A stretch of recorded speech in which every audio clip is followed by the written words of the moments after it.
कहते हैं कि इंसान को खुश रहने के लिए चाहिए होती हैं सिर्फ 3 चीज़ें। कोई इंसान मोहब्बत के लिए, कोई काम करने के लिए और कोई शय उम्मीद दिलाए रखने के लिए। सुरमई बादल चारों अतराफ में तैरते हुए आसमान पे जमा हो रहे थे। ऐन उसके सर के ऊपर वो गर्दन ऊंची उठाए उन्हें देख रही थी। तवील सीढ़ियों के वस्त में बैठी, घुटने मिलाए, उन पे जामनी फाइल रखे माला के पुष्प पे जीने ऊंचे होके मुड़ जाते थे। हर जीना मुख्तलिफ रंग का था, सुर्ख, जर्द, फिरोज़ी, नीला। ये बल्द की मशहूर रंग बिरंगी सीढ़ियाँ थीं। 2 पथरीली दीवारों के दरमियान बनी सीढ़ियाँ, ऊपर तार से रंगीन लाल टैन लटक रहे थे। यहाँ अमूमन सयाहों का रश होता था। आज भी ऊपर नीचे दाएं बाएं लोग उन पे पोज करके तस्वीर बनवा रहे थे। अलबत्ता बादलों के इकट्ठे होते ही रश मानित पड़ने लगा। माहिर के दिन की तवील दास्तान सुनने के लिए उन्हें यहाँ आना पड़ा था। वो वापस ऑफिस नहीं जाना चाहता था क्योंकि आज के दिन कैफ में गॉसिप और अफवाहें अरूज पे थी। इस वक्त वो कॉफ़ी लेने करीबी कैफ़े की तरफ गया था और वो ज़ीनों के रंग देखते हुए सोच रही थी कि न जाने इन पर कितने लोगों की तकलीफ़ों का रंग था। बल्द की रंग बिरंगी इमारतों के दरमियान वापस आके माला को शिद्दत से एहसास हो रहा था कि उसने इस जगह को बहुत मिस किया था। माना कि माहिर बे की अपार्टमेंट बिल्डिंग में दुनिया की हर सहूलत मुयस्सर थी और वो शहर का एक बहुत पोश इलाका था जहाँ उम्रा, रऊसा और सफारती एहलकार बसते थे। लेकिन बल्द की पथरीली गलियों, रंगीन इमारतों और पुररौनक कैफ़ेज़ में आम जिंदगी की खुशबू कहवे और कहकों के दरमियान से कहीं उठती थी और उस खुशबू जैसा कुछ न था। तुमने सोचा भी कैसे कि मैं ये फ़ाइल रख लूँगी? वो नीचे गली की सिम से आता दिखाई दिया, यूँ कि हाथ में 2 पेपर कप थे। तो माला की खफगी वापस आ गई। तुमने सुना नहीं जो मैंने बताया कि सोजी बेकरी के साथ क्या करने जा रही थी? एक गरम कप माला को थमाया और दूसरा लिए माला के जीने पर दूसरी तरफ आ बैठा। वो दोनों एक ही जीने पर मुखालिफ दीवारों से टेक लगाए यूँ बैठे थे कि दरमियान में 7-8 फुट का रंगीन फासला था। सुजैन कुछ गलत करने जा रही थी, मगर तुमने भी ठीक नहीं किया। तुम अपने भाई को खो दोगे माहिर। मैं उसे पहले ही खो चुका हूँ। वो बचा रहा हूँ जो बचा सकता हूँ। ऊपर से 2 चीनी खदोखाल के स्याह तेज़ कदमों से उतरते नीचे आए और उनके दरमियानी खला को काटते हुए गुजर गए। तुम किसी दूसरे तरीके से भी बेकरी को बचा सकते थे। वो तुम्हारे नाम थी। मुझे दरमियान में लाने की क्या ज़रूरत थी? अब बैरबल मेरे बारे में क्या सोचेगा? माला अपनी आवाज़ से झलकती परेशानी छुपा नहीं सकी। हर बात में मेरा कोई छुपा हुआ एजेंडा नहीं होता माला। मैं तुम्हें वाकई ये बेकरी देना चाहता था। ये तुम्हारा ख्वाब था और तुम्हारी वजह से मेरी बेकरी का ख्वाब चकनाचूर हुआ, वगैरह वगैरह वाली जस्टिफिकेशन मुझे मत दो। तुम्हें मालूम है मैं ये बात नहीं मानूंगी। फिर गर्म कप होंठों से लगाया। ताज़ा कॉफ़ी, चीनी और दूध का मुनासिब तवाज़ुन, बल्ब की रंगीन खुशबू और बारिश से पहले का मौसम उसकी खफगी जैसे खुद ब खुद हल्की होने लगी। अगर तुम ये रख लोगी तो मुझे खुशी होगी। माहिर के कहने के बाद घुन भरा मुस्कुराहट सिमटी, माथे पर लकीरें उभरी। अब ये मत कहना कि तुम्हें कॉफ़ी पसंद नहीं आई, उसने पहले ही टोक दिया। एक तो उसके कॉफ़ी से नोब्स वाले तासुरात वो अल्फाज में ढलने से पहले ही पहचान जाती थी।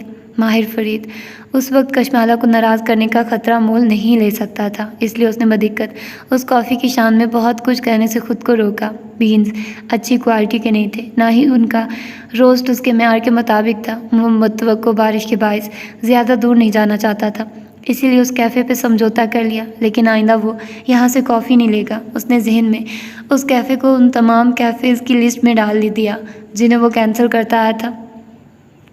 तुमने बैरबल को बताया इस बारे में? अभी नहीं। वो गर्दन उठाए लाल टैन देख रहा था जो हवा से झूलने लगे थे। माहिर ने सुरमई कोट के कॉलर खड़े कर लिए। वो ज़्यादा देर यहाँ नहीं बैठ सकेंगे। वो जानता था वो मुझे एक विलन समझेगा। मैंने पहले उसके अपार्टमेंट पे कब्जा किया, फिर उसकी बेकरी पे। इससे क्या फ़र्क पड़ता है कि वो क्या समझता है? तुम सोजी के बुक्स में भूल रहे हो कि वो एक जीता जागता इंसान है जो इस अमल से हर्ट होगा। अब तो हो गया जो होना था। उसने मुस्कुरा के कंधे अचकाए। माला आंखों की पुतलियां सुकेड़ के चल हमें उसे देखे गई। यानी तुम सुजैन के इरादे को नाकाम करने के लिए मुझे इस्तेमाल कर ही चुके हो, तो अब हर जगह यही कहोगे कि बेकरी तो मैंने माला को दे दी है। बिल्कुल। वो ढिठाई से मुस्कुराया। कप अब जीने पर रख दिया था। ओके, वो कुछ देर बाद सोच के बोली थी। ओके क्या? मैं बेकरी को रखने पे तैयार हूँ। अब कि माहिर ने गौर से उसे देखा। वाकई? अगर मैंने ना रखी तो तुम किसी और को बेच दोगे। बाइबल के सामने बुरी मैं बन चुकी हूँ, इसलिए ठीक है, मैं जब तक यहाँ हूँ इस बेकरी का ख्याल रखूँगी। जैसे इसे ओन करती हूँ। कुछ था जो माहिर के दिल में चुभ गया। जब तक तुम यहाँ हो? हाँ, हमारी डील हुई थी ना, 2 माह की। माला ने कलाई पे बंधी स्मार्ट वॉच देखी और 2 माह मुकम्मल होने में चंद दिन ही रह गए। इसके बाद मैं यहाँ से चली जाऊँगी। वो रुकी और इजाफा किया, बदर को लेकर, जैसे वो माहिर से ज़्यादा खुद को यकीन दिला रही थी कि तब तक उसे बदर मिल जाएगा। आसमान पे बादल ज़ोर से गरजे, लेकिन माहिर ने गर्दन नहीं उठाई। वो उसे देख रहा था। हकीकत उसे अपनी तरफ मुतवज्जे कर रही थी। तुम क्या वाकई चली जाओगी? जाहिर है माहिर, यही तय हुआ था। मैं जाने से पहले बेकरी तुम्हें वापस कर दूंगी। ये फ़ाइल तुम रख लो, मुझे इसकी ज़रूरत नहीं है। माला ने खड़े होते हुए फ़ाइल उसकी जानिब बढ़ाई। वो अपना कप उठाए, धीरे से उठा और दूसरे हाथ से फ़ाइल थाम ली। एकदम से बलद की सीढ़ियाँ और वो तमाम इमारतें बेरंग हो गई थी, स्याह सफ़ेद सुरमई फीकी, उसके अपार्टमेंट के जैसी, माला के पौधों के आने से पहले वाली कैफ़ की इमारत के जैसी। ये तय था कि वो चली जाएगी और ये भी तय था कि वो अपनी ज़िंदगी मज़ीद पेचीदा बना देगा। जब सब तय था तो हैरत किस बात की? मलाल कैसा? तुम्हें याद है ना, तुमने करमजी इमारत के लिए आर्ट वर्क बनाना था। वो दोनों साथ साथ जीने उतर रहे थे और वो हर उस वजह को याद कर रहा था जिससे वो उसे इस शहर में रोक सके। मैं उस पर काम कर रही हूँ। मुझे दिखाई नहीं दे रहा। आर्टिस्ट अगर खामोशी से बैठा हो तब भी वो काम कर रहा होता है। ही राइटर्स के बारे में कहते हैं। वो बेसाख्ता हंसती। माहिर ने गली में कदम रखते ही ट्रैश कैन में अपना भरा हुआ कप खामोशी से गिरा दिया। ट्रैश कैन के दहाने पर 2 बिल्लियाँ डिठाई से खड़ी थी। उन्हें देखकर भी अपनी जगह से ना हिली। राइटर से याद आया, ज़ियाद मिला था आज मुझे। कशमाला चौंक के उसकी तरफ घूमी। ज़ियाद? क्यों? कहाँ? खतरे की घंटी दूर कहीं बजने लगी थी। वो मेरा ताक़ुब कर रहा था। एक जगह बल आखिर सामने आया और उसने मुझे वो धमकी याद करवाई जो उसने कई साल पहले मुझे दी थी। मुझे कत्ल करने की धमकी। वो ज़ख्मी सा मुस्कुराया था। इस मुस्कुराहट में बेपरवाही भी थी।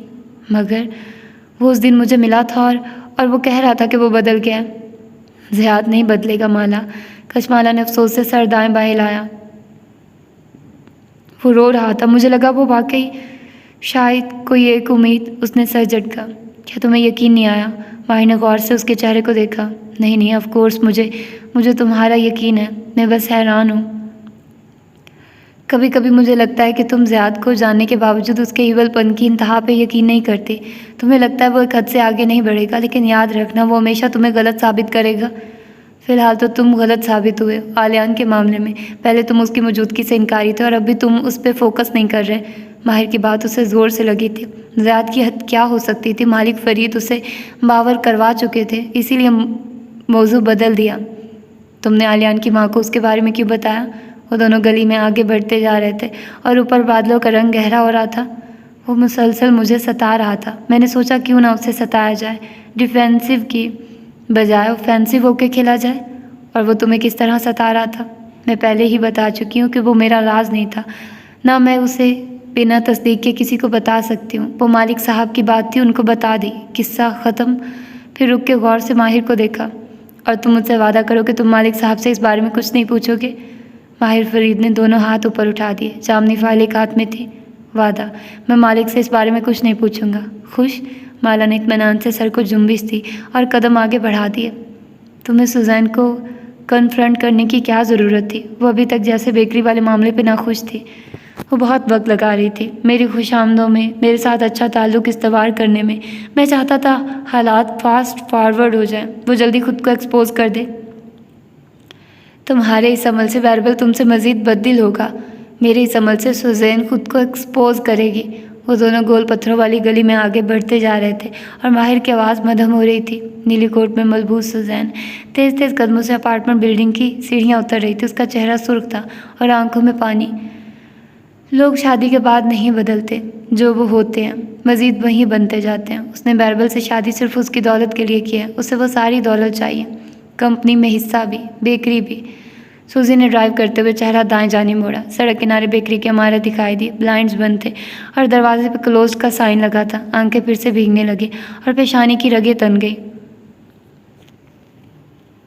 जिस चीज़ को हम अपनी ताकत बनाते हैं उसी के चाहने वाले हमारी तरफ खिंच के आते हैं। बाइबल ने अपनी शख्सियत को हमेशा पैसे से सजाया। उसकी तरफ जो भी खिंचेगा वो अमारत का चाहने वाला होगा।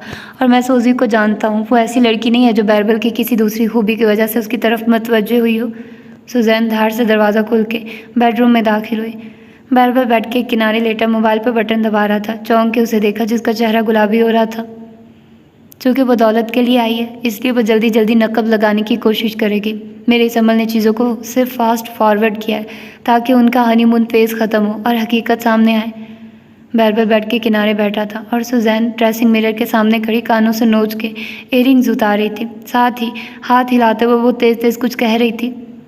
उसका पहला कदम था मुझे शीशे में उतारना ताकि बाइबल उससे खुश हो जाए, लेकिन वो ये नहीं कर सकी। अब वो अपना पैंतरा बदलेगी और बाइबल को मेरे खिलाफ करेगी। मैंने सिर्फ उसे अपने खिलाफ बोलने की वजह थमाई है। वो अब स्टूल पर बैठी बाइबल की तरफ रुख किए भीगे सुर्ख चेहरे के साथ ऊंची आवाज़ में बोल रही थी। सिंगार मेज़ के आईने में बाइबल का अक्स दिखाई दे रहा था। टॉक्सिक औरतें वो होती हैं जो अपने पार्टनर के साथ उसके करीबी चाहने वालों के खिलाफ बातें करती हैं, और कमज़ोर मर्द वो होते हैं जो उन बातों को चुपचाप सुनते हैं। अब ये बाइबल का इम्तिहान है, इसीलिए मैंने तुम्हें कहा ना, मैं उसे पहले ही खो चुका हूँ। जो बचा सकता था वो बचा रहा हूँ। बाइबल खामोशी से सुनता, एक हाथ से कनपट्टी चला रहा था। वो बोलती जा रही थी और उसके सर में दर्द की ठेसें उठ रही थी। लाइब्रेरी में मुकद्दस खामोशी फैली थी। मेज़ों पर जगह जगह सब्ज रोशनी वाले लैंप्स जले थे। चंद नौजवान किताबें खोले उनमें घर दिखाई देते थे, जैसे कोई ग्रुप स्टडी चल रही हो। ऐसे में आलियान अपनी मखसूस मेज़ पे लैपटॉप के सामने बैठा स्क्रीन को बेजारी से ऊपर स्क्रॉल कर रहा था। हुडी की टोपी सर पर डाल रखी थी, जिससे सुनहरे बाल झलकते थे और माथे पे उकताहट भरे बल थे। दफतन वो चौंका, स्क्रीन पे नया पैगाम उभरा था। आलियान ने रुक के पढ़ा, फिर कनपटी की रगें तन गई। मुझे कशमाला ने बताया कि तुम मेरे बेटे हो। क्या ये दुरुस्त है? मैं इस्तांबुल में हूँ और तुमसे मिलना चाहती हूँ। प्लीज़ मुझे जवाब दो। कबीरा सादान का मैसेज स्क्रीन पे चमक रहा था। उसने जब से मुट्ठी भींच ली, चंद गहरे सांस लेके खुद को जैसे ठंडा किया, फिर मोबाइल उठाया और एक नंबर मिला के कान से लगाया। निगाहें एक पल के लिए भी स्क्रीन से नहीं हटी थी। हेलो, क्या कहा है तुमने कबीरा से मेरे बारे में? वो दबा दबा सा घर आया। यही कि तुम उनके बेटे हो, साथ ये भी बता दिया कि तुम सरकार के नाम से इस फील्ड में बहुत मशहूर हो। क्या उन्होंने तुम्हें तलाश कर लिया? वो खुशगवार हैरत से पूछ रही थी। अरे हाँ, मैं तो भूल ही गई। वो भी तो इस इंडस्ट्री की बहुत पुरानी क्लाइंट है। दुनिया कितनी छोटी है माय डियर कज़न। वो जैसे महसूस हो रही थी। चल लम्हे लाइन पर सिर्फ आलियान के सांस लेने की आवाज़ सुनाई देती रही। वो मेरी माँ नहीं है। मेरी माँ नगीना थी जो मर चुकी है। नगीना तुम्हारी माँ नहीं थी। वो माँ से उनके बच्चे छीनने वाली औरत थी। माला ठहरी। वैसे क्या करती थी वो उन बच्चों का? मुझे आज तक इस बात का जवाब नहीं मिला। तुम मुझसे सवाल पूछने की पोजीशन में नहीं हो माला। आलियान की टोन बदल गई। उस औरत को बताओ कि तुमने उससे झूठ बोला है और उसको मेरे पीछे से हटाओ, वरना क्या मेरे बेटे को मार दोगे जिसको कहीं माँ से संभाल के बैठे हो? आलियान चंद लम्हे के लिए खामोश हो गया, फिर जब बोला तो उसकी आवाज़ कदरे पुरसुकून थी। सिर्फ तुम्हारा बेटा तुम्हारी कमज़ोरी नहीं है। अगर तुम कबीरा को फ़ोन कर सकती हो तो मैं भी पाकिस्तान बहुत से लोगों को कॉल घुमा सकता हूँ। तुम्हारे रिश्तेदार और ख़ानदान वाले पहले ही तुम्हारे ऊपर उंगलियां उठाते हैं क्योंकि तुम एक मगरबी मुल्क में अकेली रहती हो। कशमाला अपार्टमेंट के ओपन किचन में फ्रिज के सामने खड़ी कुछ निकाल रही थी। फ़ोन कान से लगा रखा था। आलियान के उन अल्फाज पे वो बिल्कुल मुंजमद हो गई। वो अभी कुछ देर पहले ही घर आई थी। माहिर उसे ड्रॉप करके अपने अपार्टमेंट में चला गया था। सोचो, अगर मैं तुम्हारे ख़ानदान में ये मशहूर कर दूं कि तुम माहिर के अपार्टमेंट में रह रही हो तो तुम्हारी रेपुटेशन को कितना नुकसान पहुंचेगा। वो शायद मुस्कुरा रहा था। माला ने ज़ोर से जमे हुए मटरों का पैकेट काउंटर टॉप पे रखा। हर कोई तुम्हारी बात पे क्यों यकीन करेगा आलियान? सिर्फ बात? मैं सबूत भेजूंगा ना। तुम्हारी इस अपार्टमेंट बिल्डिंग में जाते हुए कोई तस्वीर, माहिर के साथ किसी रेस्टोरेंट में तुम्हारी तस्वीर। सोचो, मैं अगर ये सोशल मीडिया पे डाल दूँ, थोड़ी बहुत मशहूर तो तुम हो, एक आध स्कैंडल तो बन ही जाएगा। जब दुनिया को मालूम होगा कि तुम और माहिर एक छत तले रहते हो, क्या सोचेंगे वो तुम्हारे बारे में? कशमाला का हाथ जमे हुए पैकेट पे था, वहीं ठहर गया। वो चौंकी थी। तुम मेरे बारे में क्या सोचते हो आलियान? क्या मतलब? यही कि मैं उसके साथ एक छत तले रहती हूँ। ये जान के तुमने मेरे बारे में क्या सोचा था? वो एक लम्हे के लिए खामोश हुआ, जैसे ये सवाल गैर मतवक्को था। फिर कंधे उचका दिए। तुमने मुझे मायूस किया माला। इतना अरसा माहिर फरीद से दुश्मनी निभाई और फिर उसके साथ उसी के घर में रहना कबूल कर लिया। खैर, मेरा अप्रूवल तुम्हें नहीं चाहिए, लेकिन तुम्हारे ख़ानदान वाले, 4 सदा के गांव वाले सब क्या कहेंगे? वो बेसाख्ता मुस्कुरा दी। ख़ानदान वाले कबीरा बेगम के खोए हुए बेटे के मिलने की खबर पर ज़्यादा फोकस करेंगे, इसलिए जो कहना है कह दो।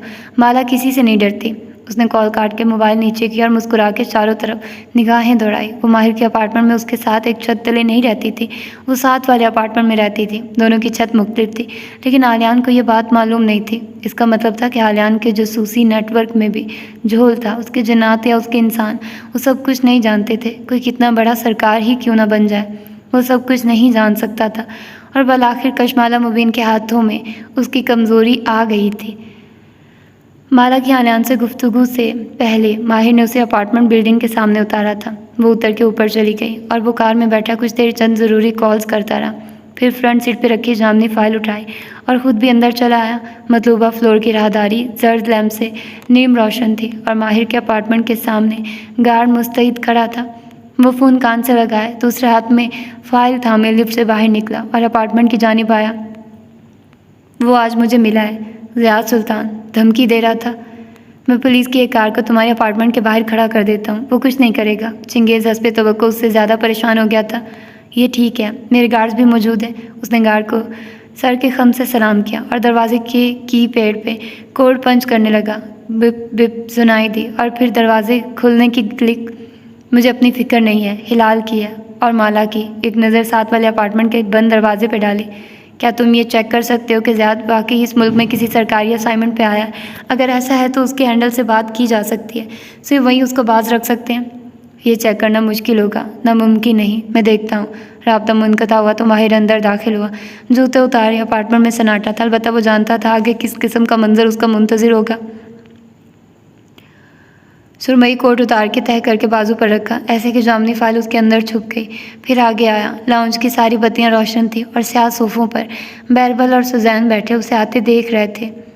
सुजैन का चेहरा अब सुर्ख नहीं था, बल्कि वो चुपती नज़रों से उसके इस्तकबाल में बैठी थी बैरबल के साथ। बैरबल का चेहरा सोजी से मुख्तलिफ था। उसकी निगाहें माहिर से मिली तो वो देख सकता था कि उनमें कुछ टूटा हुआ था।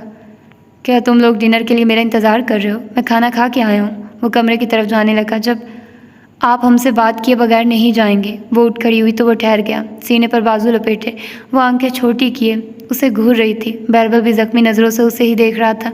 माहिर ने हल्के से कंधे उचकाए और वापस आया। उनके सामने वाले सोफे पर बैठा टांग पर टांग जमाई और कोट साथ रख दिया, ऐसे कि फ़ाइल उसके अंदर ढकी रही। तुमने बेकरी बेच दी? बैरबल की मलामत भरी नज़रें उस पर जमी थी। माहिर ने इस्पात में सर हिलाया। मेरी चीज़ थी, बेच दी, कोई प्रॉब्लम है क्या? सोजी ने मुट्ठी में सोफे की मखमल को पींचा और होंठ खोले ही थे कि बैरबल ने उसकी मुट्ठी पर अपना हाथ रखा। मुझसे पूछा भी नहीं? तुमने शादी से पहले मुझसे पूछा था? लिविंग रूम में सन्नाटा छा गया। तुमने शादी करके मुझे इत्तला दी थी, क्योंकि ये तुम्हारी ज़िंदगी का फ़ैसला था और तुम उसको लेने में बाइख्तियार थे। ऐसे ही बेकरी मेरी मलकियत थी। सीने पे उंगली से दस्तक थी। उसे बेचने के लिए मुझे किसी की इजाज़त नहीं चाहिए। बैरबल की आंखों में किरचियाँ उभरी। हर चीज़ तुम्हारी ही होती है माहिर, कंपनी भी, शेयर्स भी, मेरे बाप की मोहब्बत भी, लेकिन क्या मैं इस काबिल भी नहीं हूँ कि मुझसे मशवरा किया जाता? माहिर ने नामहसूस अंदाज में हाथ तयशुदा कोट पर रख दिया। चेहरे के इत्मीनान में कोई फ़र्क नहीं आया था। हर चीज़ तुम्हें तुम्हारे वक्त पे मिल गई थी। रही बेकरी, तो अगर तुम्हें याद हो तो इसमें इन्वेस्टमेंट मैंने की थी। इसके खसारे कहीं दफ़ा मैंने बर्दाश्त किए। इसका प्रॉफिट मैंने कभी वसूल नहीं किया। बहुत साल तुम्हारे कहे या बिना कहे मैं तुम्हें पैसे देता रहा, जिसका मैंने कभी हिसाब नहीं मांगा। आज अगर मुझे ज़रूरत थी और मैंने वो बेकरी बेच दी जो मेरी मलकियत थी, जिसके तमाम स्टाफ को तुम फायर कर चुके थे, जिसको चलाने में तुम्हें कोई इंटरेस्ट नहीं था, जो कहीं दिन से खाली पड़ी थी, तो क्या तुम इस बात पे मुझसे खफा होगे? मशवरा माहिर, मशवरा भी नहीं किया तुमने मुझसे। बैरबल का चेहरा गुलाबी हो रहा था और पलकें गीली। क्या तुम इनकार कर देते? बैरबल ने मलामती नज़रों से उसे देखते हुए सर दाएं बाएं हिलाया। मैं जानता हूँ तुमने ये क्यों किया है। मुझे पैसों की ज़रूरत। तुमने ये पैसों के लिए नहीं किया। मैं शबनम से पूछ चुका हूँ। माहिर का हाथ तयशुदा कोट पे दबाव दिए हुए था जब बैरबल बोला, तुमने बेकरी माला के नाम की है, गिफ्ट। कोट पर रखा माहिर का हाथ ढीला पड़ गया। सुजैन को समझने में चंद लम्हे लगे और फिर उसकी आंखों में जैसे अंगारे उतर आए। आप कैसे इतनी प्राइम लोकेशन किसी को गिफ्ट? मैं अपने भाई से बात कर रहा हूँ। माहिर ने तनबीहन हाथ उठाया। हालांकि अपने भाई से आपको पहले बात करनी चाहिए थी। अब वो पीछे होकर बैठी, टांग पर टांग जमाई और बाजू सीने पर लपेट लिए। उसकी निगाहें अब एक भाई से दूसरे भाई तक टेनिस बॉल की तरह सफ़र कर रही थी। मैं माला का मकरूज़ था। उसकी बेकरी का ख्वाब मेरी वजह से चकनाचूर हुआ था। कम से कम मैं उसके लिए यही कर सकता था और तुम इसे बंद कर चुके थे। बात ये नहीं है कि मेरी बेकरी फ्लॉप थी या मैं सारे अमले को फायर कर चुका था। बात ये है माहिर कि तुम मुझसे पूछ सकते थे, मुझे बता सकते थे। मैंने उसने साथ बैठी बीवी की तरफ इशारा किया। सोजी से वादा कर लिया था वो अमारत उसे देने का। यानी तुम बेकरी चलाने में मज़ीद इंटरेस्टेड नहीं थे। गुड। बैरबल लब भींचे मलाल से उसे देखे क्या। मैं इस खुशफहमी में था कि तुम कभी भी अपनी इन्वेस्टमेंट वापस नहीं मांगोगे, लेकिन नहीं, माहिर बे को सारे हिसाब याद हैं। तुम हमेशा कहते हो कि फ़लाँ और फ़लाँ मेरी दौलत के पीछे है। इस वाक़ये के बाद मैं क्या सोचूंगा कि असल में कौन मेरी दौलत के पीछे है। माहिर के माथे पर बल पड़े, होंठ खोले कुछ सख्त कहने के लिए, फिर निगाह सोजी पे पड़ी। वो ज़ेरे लब मुस्कुरा रही थी, बारी बारी दोनों को देखते हुए जो आमने सामने थे। माहिर ने गहरी सांस ली, बहुत कुछ अपने अंदर धकेला, फिर टांग से टांग हटाई, तयशुदा कोट उठाया और उठ खड़ा हुआ। जो चीज़ मेरे नाम पे है उसे बेचने के लिए मुझे किसी की इजाज़त नहीं चाहिए। अलबत्ता मेरी बहुत सारी प्रॉपर्टी तुम्हारे नाम है, यकीनन तुम्हारी वकील बीवी ने अब तक तुम्हें आगाह कर दिया होगा। तुम जब चाहो इसमें से कुछ भी बेच के सोजी को दे सकते हो, क्योंकि सोजी को महंगे तोहफे पसंद हैं। गुड नाइट माहिर, वो खफकी से बोला था, लेकिन माहिर कोट और फाइल लिए कमरे की तरफ बढ़ गया। उसका दरवाज़ा बंद होते ही सुजैन उसकी तरफ घूमी। तुम्हारे भाई ने सिर्फ मुझे नीचा दिखाने के लिए इतनी कीमती जगह अपनी उस पुरानी महबूबा को गिफ्ट कर दी। वो जगह तुम्हारी थी बैरबल, कागजात में बेशक उसका नाम हो, लेकिन इतने बरस उस पर मेहनत तुमने की थी। फिर वो कैसे? वो धीमी आवाज़ में तेज़ी रफ्तारी से बोले जा रही थी और बैरबल टेक लगाए बैठा खामोशी से सुन रहा था। उसके सर में दर्द की टेसें उठने लगी थी। उस सुबह वो अपना एक पार्सल वसूल करने अपार्टमेंट बिल्डिंग की लॉबी तक आई थी, जब मरमरी दीवार में नस्ब लिफ्ट्स में से एक के दरवाजे खुले। अंदर से निकलने वाले शख्स को देख के कशमाला के कदम वहीं जम गए। फिर वो तेज़ी से उसकी जानिब लपकी। बैरबल फरीद उसकी तरफ मतवज्जे नहीं था। गिरबान में अटके सन ग्लासेस उतार के खोलता हुआ वो दूसरे हाथ से मोबाइल देखता दाखिली दरवाजे की तरफ जा रहा था। बैरबल सुनो, रुको। वो ऐन उसके सामने आई तो वो चौंक के रुका। फिर माला के चेहरे पे नज़र पड़ते ही चेहरा मज़ीद संजीदा हो गया। सन ग्लासेस आंखों पर लगा के तासुरात छुपा लिए, लेकिन वो इन तासुरात को देख चुकी थी।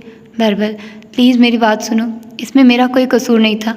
बैरबल ने जवाब नहीं दिया। वो दाखिली दरवाजे की जानिब बढ़ गया। क्या हम बैठ के बात कर सकते हैं? बैरबल जवाब दिए बिना चलता गया। इसमें मेरा क्या कसूर है? वो लॉबी के वस्त में खड़ी ज़ोर से बोली थी। चंद गर्दनें उसकी तरफ मुड़ी, तादीबी नज़रें उठी। बैरबल भी रुक गया, पलट के उसे देखा, फिर सन ग्लासेस उतारी तो चेहरा संजीदा था। कदम कदम चलता वापस उसके करीब आया। तुम्हारा इसमें कोई कसूर नहीं है माला, मैं जानता हूँ, हम सब मोरे हैं। माहिर बे की शतरंज की बसात पे वो जिसको जब चाहे अपने मकसद के लिए इस्तेमाल करे। ऐसी बात नहीं है भी, वो तुमसे मोहब्बत करता है, तुम्हारे लिए प्रोटेक्टिव है। बैरबल के चेहरे पे इस्तज़ाया मुस्कुराहट उभरी, नफ़ी में सर हिलाया। माहिर बे को सिर्फ एक चीज़ से मोहब्बत है, पैसे से। अब तुम एग्जैजरेट कर रहे हो, माना कि तुम्हें उसके फ़ैसले से दुख पहुंचा है। तुम्हारी जगह मैं भी होती तो मुझे भी पहुंचता, बल्कि मैं तो थी। याद है ओशन के साथ क्या हुआ था? और मुझे ये भी याद है माला कि मैंने कहीं बरस पहले तुम्हें ये पेशकश की थी कि तुम मेरे साथ चलो और हम इस बेकरी को मिल के चलाएँगे। मैं वाकई तुम्हारे साथ काम करना चाहता था, लेकिन इस तरह नहीं। उसने गर्दन दाएं बाएं हिलाई। इस तरह नहीं। मैं जो कुछ भी कह लूँ तुम्हारी बदगुमानी अभी दूर नहीं कर सकती। इस वक्त तुम्हारी नज़र में मैं विलन हूँ, लेकिन इतना सुन लो कि मैंने वो बेकरी कबूल नहीं की। मैंने माहिर से उसकी फ़ाइल भी नहीं ली।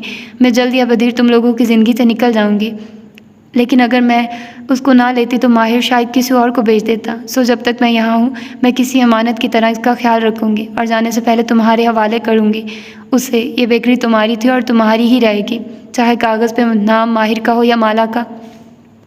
बैरबल की आंखों में ज़ख्मी सा तासुर उभरा। उसने सन ग्लासेस वापस आंखों पर लगाए। मुझे बेकरी में कोई इंटरेस्ट नहीं है माला, ये तुम्हें मुबारक हो। माहिर सिर्फ तुम्हारे लिए पॉजेसिव है, वो तुम्हें तुम्हारी हिफाजत करने के लिए। माहिर के बारे में मुझसे बात मत करो, वो दरस्ती से कहता आगे बढ़ गया। माला ने अफसोस से उसे जाते देखा। बहुत सा फासला था जो उनके दरमियान आ गया था। उफ़ माहिर, उफ़। अगले 2 दिन बैरबल की माहिर से मुलाकात नहीं हुई। वो दोनों ऐसे औकात में घर आते थे जब दूसरा मौजूद ना होता था, या कम अज़ कम सामने ना होता। हिलाल ज़्यादा वक्त अपने कमरे में रही। फैज़ी हानम अलग सहमी हुई थी।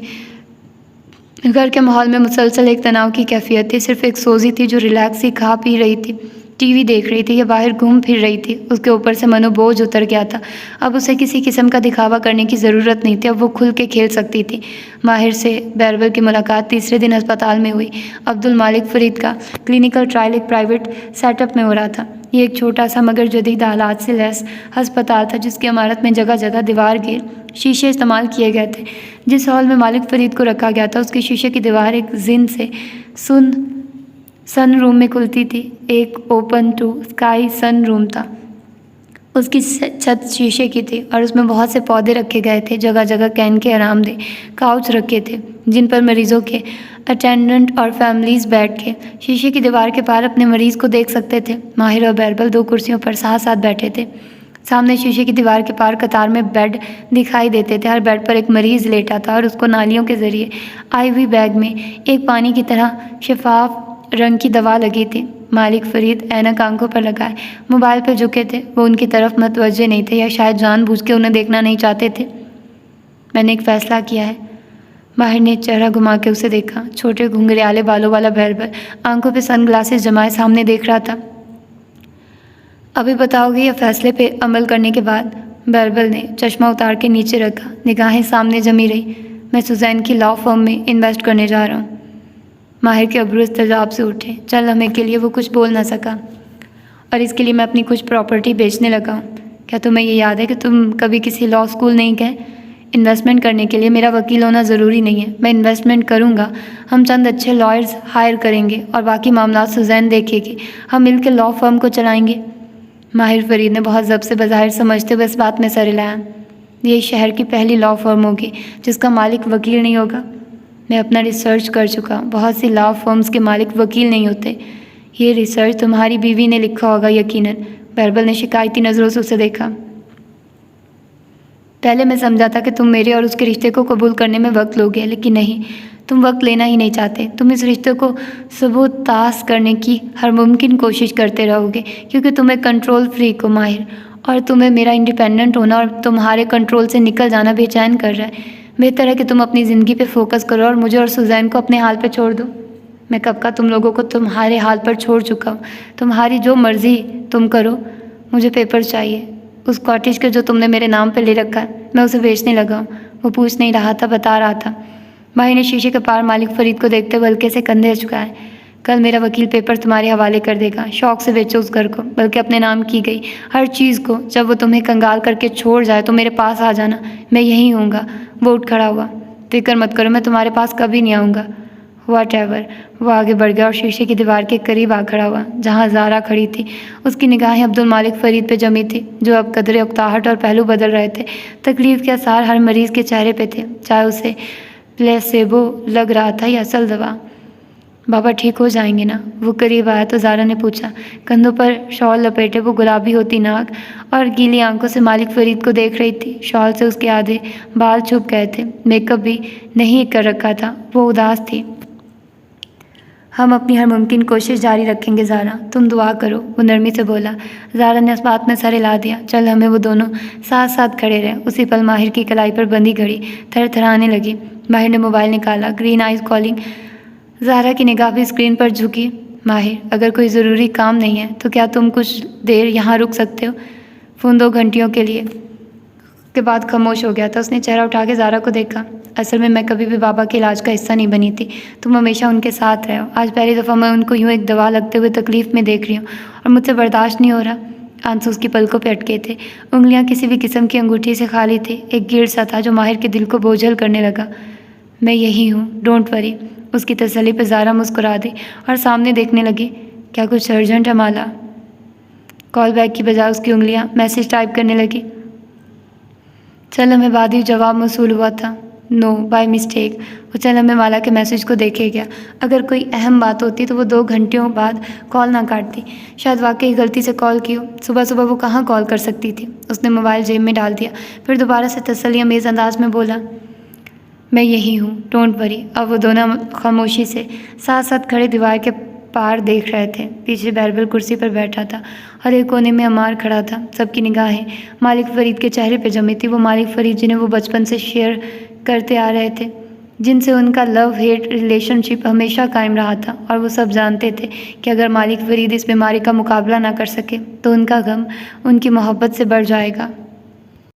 हैप्पी बर्थडे टू यू, घंटी की मध्यम खनक, बारीक मर्दाना आवाज़। Happy birthday to you. वो एक तवील गली थी जिसके दोनों अतराफ में लेगोस की तरह रंग बिरंगी इमारतें खड़ी थी, फिरोज़ी, जर्द, जामनी, सुर्ख, सब्ज़। गली एक बंद सिरे पे ख़त्म होती थी। वहाँ ईंटों से बनी एक दीवार थी। वो दूर से उस दीवार को देख सकती थी। उसके साथ बदर बैठा था, छोटा सा बच्चा, सर घुटनों पर रख के। माला ने कदम उठाने की कोशिश की मगर कदम उठ नहीं पा रहे थे। उसने अलग से आवाज़ निकालने की कोशिश की लेकिन बहुत ज़ोर लगाने के बावजूद वो एक लफ्ज़ भी बोल नहीं पा रही थी। किसी की मौजूदगी के एहसास के तहत उसने गर्दन घुमाई। दूसरी जानिब भी गली एक दीवार तक ख़त्म हो जाती थी। उसने सोचा कि अगर गली के दोनों अतराफ में दीवारें हैं तो वो इसमें कैसे दाखिल हुई? क्या वो हकीकत थी या क्या वो किसी ख्वाब में थी? और अगर वो कोई ख्वाब है तो वो इसको ख़त्म नहीं करना चाहती थी, उसे ख्वाब के अंदर रहना था। Happy birthday to you. घंटियों की खनक कहीं दूर से सुनाई दे रही थी। गली का दूसरा सिरा सुनसान ना था, वहाँ कोई था। वो उस जानिब कदम बढ़ाना चाहती थी लेकिन वो हरकत नहीं कर रहे थे। धुंधला मंजर वाज़ेह होने लगा। एक फरबा औरत अपनी सब्ज़ आंखों से उसकी तरफ देख रही थी। शॉल सर पे ओढ़े, बूढ़ी कलाइयों में सोने के कंगन पहने। उसके हलक में पानी जमा होने लगा। माँ, पलकें भीगने लगी। उन्होंने जवाब नहीं दिया, वो बस उसे देख रही थी। उनकी बूढ़ी आंखों में कुछ था, एक परेशानी, एक फिक्रमंदी भरा तासुर। माँ, लेकिन वो उसे नहीं देख रही थी, वो उसके कंधे के पीछे देख रही थी। माला ने गर्दन मोड़ी। दूसरे सिरे पे वहीं बच्चा था, सर घुटनों पर रखे। माँ, उसने कहने की कोशिश की लेकिन अल्फाज निकल नहीं रहे थे। वो जानती थी कि वो एक ख्वाब था लेकिन इस ख्वाब में कुछ और भी था। किसी सवाल का जवाब, एक घंटी, एक आवाज़। वो माँ से पूछना चाहती थी कि वो क्यों परेशान थी, और वो बच्चा, वो बदर था, वो उसको ऐसे क्यों देख रही थी। वो उन दोनों के वस्त में खड़ी थी। वो उनमें से किसी की तरफ कदम नहीं बढ़ा सकती थी। बच्चे ने घुटनों पर रखा सर अभी तक नहीं उठाया था। वो हर पल उससे दूर हो रहा था। दरम्यान में फासले बढ़ते जा रहे थे और रंग बिरंगी इमारतें ऊंची होती जा रही थी। Happy birthday to you. एक झटके से कशमाला की आंखें खुली। वो तेज़ी से उठ बैठी, दाएं बाएं देखा। वो कहाँ थी? अपने कमरे में। रात देर तक जागने के बाद सुबह न जाने वो किस वक्त सोई थी। दिन निकल आया था। उसने खाली खाली नज़रों से अपार्टमेंट की सफ़ेद दीवारों को देखा। ये उसका बल्द का अपार्टमेंट नहीं था लेकिन वो इमारतें जो उसने ख्वाब में देखी थी वो बल्द की ही थी, रंग बिरंगी। उसे वो इमारतें क्यों दिखाई दी? क्या इसलिए कि उस रोज़ वो माहिर के साथ वहाँ गई थी, रंगीन सीढ़ियों पे? क्या इसलिए कि चंद हफ्ते उसने उन इमारतों के दरमियान गुजारे थे? और माँ इस ख्वाब में क्यों थी? तुम्हारी और तुम्हारी माँ की कहानी अब शुरू होगी। बरसों पहले एक हमसाए में रहने वाली आंटी का कहा फ़िक्रा याद आया। उन गुज़श्ता माह साल में माँ से उसका एक नया ताल्लुक़ बना था। वो ख्वाबों में आती थी, किसी मुश्किल से पहले, किसी खुशी से पहले वो उसे वार्न कर जाती थी या वो उसे अच्छी खबर सुना देती थी। कभी वो उनके लिए सदका करती तो वो उसे खुश दिखाई देती थी कि जैसे उन्हें उसका भेजा तोहफ़ा मिल गया। और कभी किसी मुसीबत से पहले आती तो उसे कोई इशारा दे जाती, जैसे कोई बड़ा समझा रहा होता है। लेकिन ऐसी परेशान तो वो कभी नहीं दिखाई दी थी।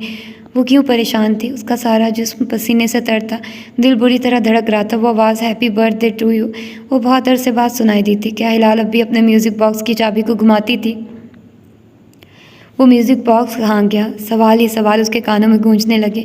शोर इतना ज़्यादा था कि उसने घबरा के फ़ोन उठाया। अंगूठे ने खुद ब खुद फ़ोन बुक खोली और बिना सोचे समझे माहिर फरीद को छुआ। 2 घंटियाँ गई थी कि उसने जल्दी से कॉल काट दी। दिन पूरी तरह रोशन था। यह माहिर का मसरूफ़ वक्त होता था। उसे उसको कॉल नहीं करनी चाहिए थी। वो उसके लिए क्या कर सकता था? वो चंद मिनट फ़ोन हाथ में लिए दम साधे बैठी देखती रही। कबीरा सादान के कई मैसेजेस मौसूल हुए रखे थे लेकिन माला ने अभी उनको नहीं खोला। उसे माहिर की कॉल का इंतज़ार था। जानती थी वो कॉल बैक करेगा। फिर वो उसे क्या कहेगी कि उसे एक बुरा ख्वाब आया और उसने डर के माहिर को फ़ोन कर दिया। लेकिन क्या वो ख्वाब बुरा था या वो उसे कुछ बताना चाह रहा था?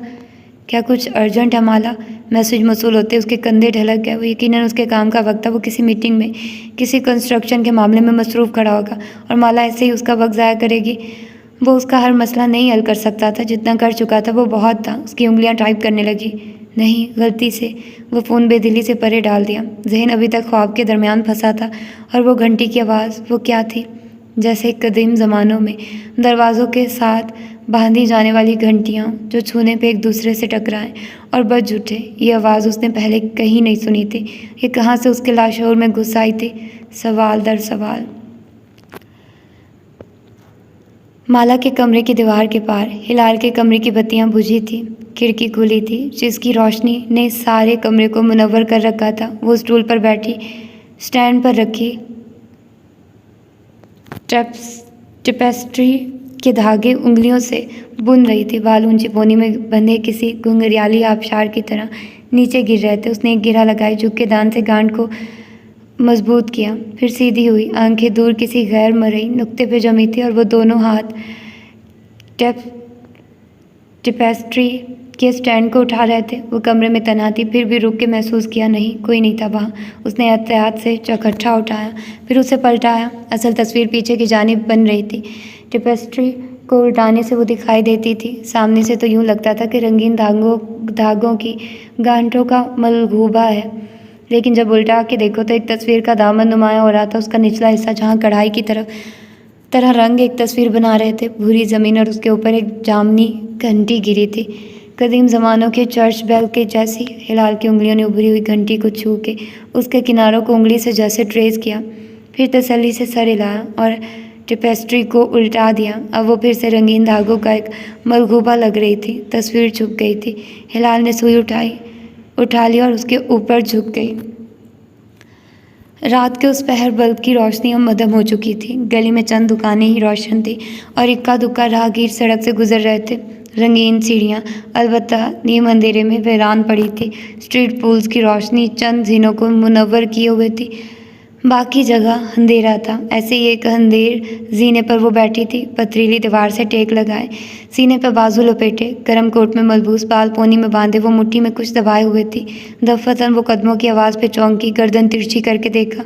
गली के सिम से कोई चलता आ रहा था, साया सा सड़क पे दिखाई देता था। माला के कंधे ढलक गए, गहरी सांस खारिज की। वो उस साय को पहचानती थी। वो बिना कुछ कहे उससे 3 जीने नीचे बैठा, सुरमई गर्म कोट में मलबूस, गर्दन के गिर्द लिपटा मफलर। स्ट्रीट पुल की रोशनी उसके ऊपर पड़ रही थी। माला अलबत्ता अंधेरे में थी। तुम्हें कैसे मालूम हुआ मैं यहाँ हूँ? वह हैरान नहीं हुई थी, बस बुझी थी। क्या तुम भूल गई? मैंने तुम्हारे फ़ोन में ट्रैकिंग ऐप डाल रखी है, जिससे हम दोनों एक दूसरे को ट्रैक कर सकते हैं। माहिर फिक्रमंदी से उसे देख रहा था। तुमने सुबह 2 घंटियाँ देकर कॉल काट दी। मैं समझा वाकई गलती से की होगी, लेकिन तब से तुमने सारे दिन में मेरी किसी कॉल का जवाब नहीं दिया। मैं परेशान हो गया था। माला दीवार से सर टिकाव से देखी गई। तुम बेकरी भी नहीं गई, ऑफिस भी नहीं गई, कुछ तो हुआ है ना? वो गौर से उसके चेहरे को देख रहा था। गालों पे 2 दाने नुमायाँ हो रहे थे, मगर उनके अलावा भी कुछ था जो उसने गुज़श्ता 1.5 माह में उसके चेहरे पे नहीं देखा था। क्या हुआ है माला? वो स्ट्रीट पुल की रोशनी में था और वो अंधेरे में। उन दोनों को नीम तारीख मंजरनामों में बैठने की पुरानी आदत थी। मैंने माँ को ख्वाब में देखा, बहुत दिन बाद। माला आंखें उठाए से आसमान को देखे गई। रंग बिरंगे लालटेन ऊपर लड़ी में परोए थे, लेकिन बुझे हुए थे। ये तो अच्छी बात है। क्या देखा तुमने? माला ने नफ़े में सर दाएं बाएं हिलाया। वो परेशान थी बदर को देख के। हर ख्वाब हकीकत नहीं होता, ज़रूरी नहीं है कि। क्या मालूम मैं गलत हूँ? माहिर ने नासमझी से अब्रू उठाए। किस बारे में? अब्दुल मालिक फ़रीद कहते हैं कि इतने अरसे तक खोए गए बच्चे नहीं मिलते। चंगेज़ ने भी यही कहा था, माही ने भी, आबाद ने भी, हर एक ने मुझे यही कहा। उस लाश का पोस्टमार्टम करने वालों ने, पुलिस ने, यहाँ तक कि तुमने भी, मगर मैंने यकीन नहीं किया। मुझे ज़िद थी कि जैसे हिलाल मिल गई थी वैसे ही बदर भी मिल जाएगा, लेकिन क्या मालूम मैं गलत हूँ। उसने निगाहें आसमान से हटा के माहिर की तरफ मोड़ी तो वो इस तासुर को पहचान गया जो उसने अरसे बाद इन आंखों में देखा था। शिकस्त, मायूसी। लोगों के बच्चे मर जाते हैं माहिर, हो सकता मेरा भी मर गया हो और मुझे मालूम ना हो, सिर्फ इसलिए कि हिलाल जिंदा निकली। ज़रूरी नहीं है कि हर बच्चा ज़िंदा मिल जाए। माला, मैं किसी की बात नहीं सुनती, मैं किसी की बात नहीं मानती। सारी दुनिया ने मुझे कहा कि खोए हुए बच्चे नहीं मिलते, कम से कम जिंदा नहीं। जो आखिरी फुटेज हमने उसकी देखी वो कई माह पहले की थी। क्या गारंटी है कि उन्होंने अब तक उसको ज़िंदा रखा होगा? माला, अगर वो ज़िंदा होता तो आलियान मुझे कोई सबूत दिखाता, कोई वीडियो, कोई तस्वीर, लेकिन उसने मुझे ऐसा कुछ नहीं दिखाया। आंसू टप टप चेहरे पे गिर रहे थे। मैं अपनी ज़िद के पीछे यहाँ आई हूँ कि मैं गलत नहीं हो सकती। माला गलत नहीं हो सकती, लेकिन मैं ज़िंदगी में बहुत दफ़ा गलत साबित हुई हूँ। फिर भी मुझे यकीन था कि वो ज़िंदा है, सो मैंने किसी की नहीं सुनी, माही की भी नहीं, ज़ियाद की भी नहीं, लेकिन मैं अपनी माँ की कैसे ना सुनूँ? आंसू लड़क के गर्दन तक फिसल रहे थे। वो जो उसे दरमियान में बार बार टोकने की कोशिश कर रहा था ठहर गया। माँ परेशान थी, मेरे लिए नहीं, बदर के लिए। उनकी आंखों में गम था, जैसे कुछ बुरा हो चुका हो और वो कुछ ना कर सकती हूँ। मुझे एक ही ख्याल आ रहा था ख्वाब में कि मैं और बदर एक दुनिया में नहीं है। शायद वो माँ की दुनिया में चला गया और मैं कलुयन के पीछे भाग रही हूँ। गली से गुजरते दो स्याहों ने गर्दन मोड़ के उन्हें देखा, फिर आगे बढ़ गए। उनके साए उनके पीछे चलते गए। शायद मेरा बेटा मर चुका है और चूँकि मैं उसको बचा नहीं सकी, सो अपने गिल्ट को कम करने के लिए मैं सबसे झूठ बोल रही हूँ, खुद से भी, ताकि कोई मुझे इल्ज़ाम ना दे सके कि मैं अपने बेटे की हिफाजत नहीं कर सकी। मैं एक माँ के तौर पे फेल हो गई हूँ माहिर। आंसू गिरते जा रहे थे और अल्फाज टूट टूट के अदा हो रहे थे, यहाँ तक कि उसे बोलना मुश्किल हो गया। लेकिन वो मुसलसल नफ़ी में सर हिला रही थी। सबने कहा वो मर चुका होगा। अब तो मेरे ख्वाब ने भी कह दिया कि वो मेरी दुनिया में नहीं है, वो माँ की दुनिया में है। और तुम्हारा दिल, वो क्या कहता है? माला ने एक हाथ से आंसू रगड़ने चाहे, लेकिन वो मुसलसल उबलते जा रहे थे। दूसरी मुट्ठी अनूस बंद थी। मैं अपने बेटे का ख्याल नहीं रख सकी, उसकी हिफाजत नहीं कर सकी। उसका कोई कसूर नहीं था। इस सब में मैंने उसको फेल किया है। सब कहते थे कि वो मर चुका। मैं पूछ रहा हूँ कि तुम्हारा दिल क्या कहता है? वो उसकी आंखों में देख रहा था। माला का मंजर बार बार धुंधला रहा था। पलकें झपकने से वो साफ होता और फिर हर तरफ बारिश का समा होता। मेरा दिल नहीं मानता माहिर। मेरा दिल कहता है कि जिस दिन वो मरेगा, मुझे यहाँ, उसने बंद मुट्ठी सीने पर रखी, यहाँ मालूम हो जाएगा। वो रुकी, नफ़ी में सर हिलाया। लेकिन शायद मैं सिर्फ एक कलुयन के पीछे। जब हिलाल खोई थी तो मुझे सबने कहा था कि वो वापस नहीं मिलेगी, खोए हुए बच्चे वापस नहीं आते। लेकिन मैंने किसी की नहीं सुनी। मालिक समझता था कि मैं सरकार से इंतकाम के लिए ये सब कर रहा हूँ। उसने मुझे कई दफ़ा वार्न किया कि इंतकाम के सफ़र पर निकलने वालों को 2 कब्रें खोदनी चाहिए। लेकिन मैं किसी इंतकाम के लिए नहीं निकला था माला। मैं ये यकीन करने के लिए तैयार नहीं था कि हिलाल मर चुकी है, क्योंकि मुझे यहाँ, उसने सीने पर उंगली से दस्तक दी, यहाँ मालूम था कि वो जिंदा है। जब तक तुम्हारी उम्मीद यहाँ बाकी रहेगी, कोई उसको तुमसे छीन नहीं सकता। वो कितनी ही देर कुछ न कह सकी। लम्हे खामोशी से गुजरते गए। वो अपने अंधेरों में बैठी रही और माहिर अपनी रोशनी में। तुम्हें लगता है वो जिंदा होगा?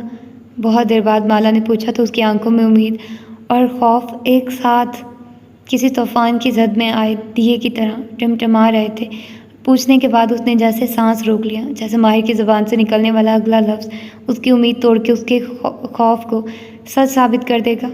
मुझे ये यकीन है कि तुम्हारा दिल तुमसे झूठ नहीं बोल सकता। जब तक तुम्हारा दिल कहेगा कि वो ज़िंदा है, हम उसकी तलाश जारी रखेंगे। आंसू ज़ारो कतार आंखों से गिरने लगे। उसने अस्पात में सर हिला दिया और गर्दन झुका दी। वो चल हमें उसके आंसुओं को थोड़ी से नीचे गिरते और कोट में जज्ब होते देखता रहा। फिर निगाह माला की बंद मुट्ठी पे ठहर गई। आंखों में चौंकने का सा तासुर आया। ये क्या है? माला ने बंद मुट्ठी उसके सामने की।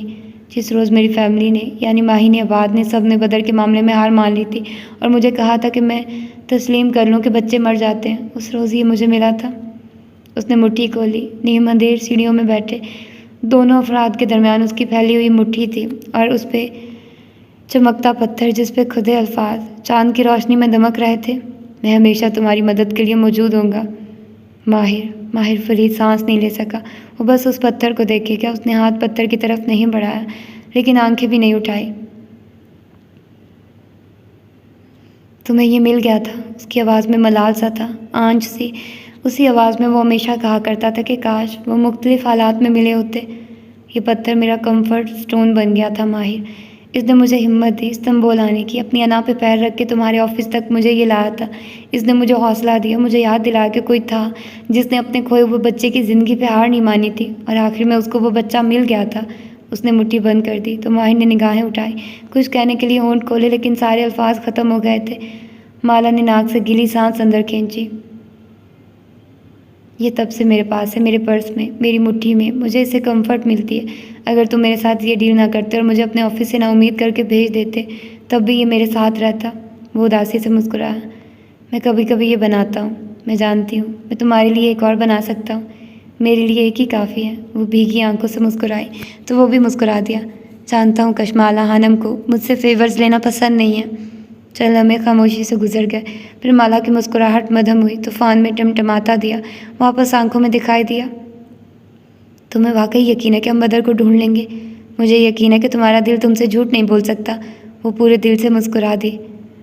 बहुत सारे बोझ जैसे हट गए थे। उसने पत्थर कोट की जेब में डाला और उठ खड़ी हुई। किसी मकान की अमल के तहत वो भी जैसे साथ ही उठा। माला एक जीना उतरी, मगर वो अब भी उससे 2 जीने ऊपर थी।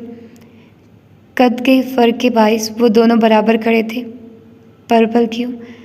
उनके ऊपर तार में पिरोए लालटेन एकदम जल उठे तो उन्होंने गर्दन उठा के देखा, हर रंग की रोशनी उनसे फूट रही थी। गली से गुजरते राहगीरों ने भी रुक के देखा, फिर आगे बढ़ गए। तुम्हें याद है हमारी कहानी कहाँ से शुरू हुई थी? माला ने लालटेन से निगाह हटा के नासमझी से उसे देखा। तुम्हारी माँ और शम्स की कहानी से, माहिर ने नफ़ी में गर्दन हिलाई। होटल के उस स्वीट से जहाँ मैंने कैफ जमाल को बुलाया था। ओह हाँ, उस रोज़ नगीना बेगम की वो एल्बम देखते हुए मैंने सोचा था कि मैं इस सब आंखों वाली लड़की को बचा लूँगा और इसके साथ वो नहीं होने दूंगा जो एल्बम में मौजूद दूसरी लड़कियों के साथ हुआ है। मैं तब तुम्हें नहीं जानता था, ना तुमसे मिला था, लेकिन वो दिन, वो मुलाकात जिसमें मैं, मालिक, कैफ और बैरबल इकट्ठे थे, वो मुलाकात मेरे लिए हर चीज़ की इब्तिदा थी। जब माहिर फरीद कैफ जमाल बना और जब कशमाला मुबीन मेरी ज़िंदगी में आई। सीढ़ियों पे खड़ा आदमी कह रहा था और वो दोनों रोशनी में थे, 7 रंगों की मध्यम रोशनी में। उस रोज़ जो कैंडल मैंने होटल स्वीट में जला रखी थी उसमें टॉप नोट लेवेंडर अस्तखोस नामी झाड़ी जो जामनी रंग की होती है का था। इसके बाद जब भी मुझे लेवेंडर की खुशबू आती, वो मुलाकात, वो एल्बम, सब कुछ याद आ जाता। उसी स्वीट में चंद रोज़ पहले मालिक ने मुझे बताया था कशमाला मुबीन कौन है। उसी स्वीट में मैंने कैफ जमाल बनने का फ़ैसला किया। तुम्हारी दी हुई तकलीफ़ जब भी याद आती, अपना कैफ जमाल बनने का फ़ैसला याद आता। सब कुछ वहीं से शुरू हुआ था, लेवेंडर की खुशबू के साथ। जामनी मोमबत्ती, वो बेसाख्ता मुस्कुराती। जामनी मोमबत्ती, माहिर ने इस बात में सर हिलाया। अगर तुम वो एल्बम लेकर मेरे पास आ जाते और कहते कि तुम्हें मेरी मदद चाहिए तो शायद आज हमारी कहानी मुख्तलिफ होती। माहिर ने जवाब नहीं दिया। अब अपनी चॉइसेस पर रंज करने का ज़माना बीत चुका था।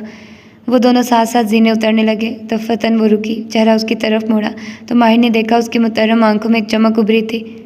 तुमने ठीक कहा, हम बदर को ढूंढ लेंगे, क्योंकि मुझे आलियान के बारे में एक और बात मालूम हुई है। क्या? वो जितना बड़ा जादूगर हो जाए, वो हर चीज़ जादू के बलबूते पर नहीं करता। यानी उसने मुझे कहा कि मैं और तुम एक अपार्टमेंट में रहते हैं, मगर तुम तो साथ वाले अपार्टमेंट में। मैंने भी यही सोचा था। फिर मुझे ख्याल आया कि उसको हमारे हर पल की खबर उसके जिन्नात नहीं देते, बल्कि इंसान देते। उसने इंसान हमारे पीछे लगा रखे और इन इंसानों ने मुझे इस अपार्टमेंट बिल्डिंग में दाखिल होते देखा होगा, लेकिन चूंकि वो अंदर नहीं आ सकते तो वो नहीं जानते कि मेरा अपार्टमेंट का दरवाज़ा कौन सा है। यानी हमें आलियान को नाकाबिल तस्खीर जादूगर नहीं समझना चाहिए। वो एक आम इंसान है जिसके जिन्नात ज़रूरी नहीं है कि उसे हर बात दुरुस्त बताते हों। वो दोनों साथ साथ गली में आगे बढ़ रहे थे। माना कि तुम्हें बुरा ख्वाब आया, लेकिन इसका ये मतलब नहीं है कि तुम काम से बिना बताए छुट्टी कर लो। आर्टिस्ट खामोशी से बैठा हो तब भी वो काम कर रहा होता है। मेरा काम ना सही, तुम बेकरी पे कुछ तो कर सकती हो। सुबह बेकरी पे ही जाऊंगी और मैंने सोच लिया कि मुझे क्या करना है। बेकरी का नाम बदल दोगी? कुछ और बदलूंगी। वो जो सबसे अहम होता है।